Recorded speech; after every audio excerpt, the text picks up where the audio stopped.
pinagkakasyahan niya mga tinapay. No? Tapos yung mga alagad, hindi pa nagutom. Kasi pag sumusunod ka na Jesus, hindi ka talaga parang magugutom. Amen? Amen?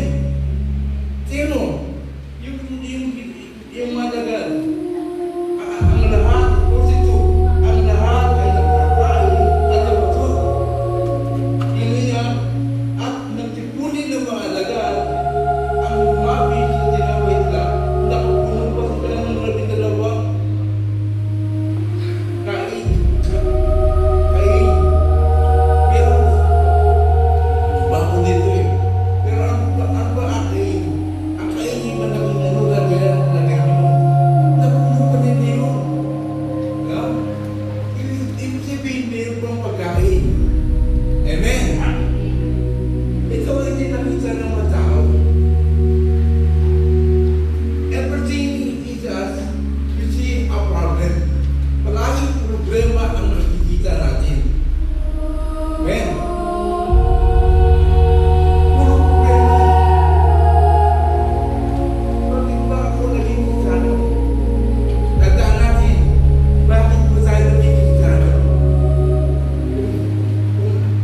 Kung hindi gumagawa ang Diyos sa atin. Bakit ba ako naging born again? Kung hindi gumagawa ang Diyos sa atin. Amen? Amen? Amen. May ginagawa ang Diyos sa atin. Amen? At ano, nasusunod natin ang utos niya. Amen? Ano ba ang utos niya? Ano ba ang utos niya sa atin? Sabi niya, pag sa atin, lagi importante ang ating mga pangailangan.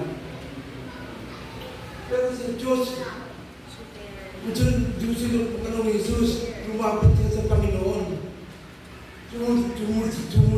Sumunod ka sa Kanya. Lagi ba muli ang Diyos sa atin? Pag nakuha natin ang ating pangailangan, alis na lang tayo, hindi na tayo magugulo. Hindi po kailangan sundin natin ang Panginoon. Amen?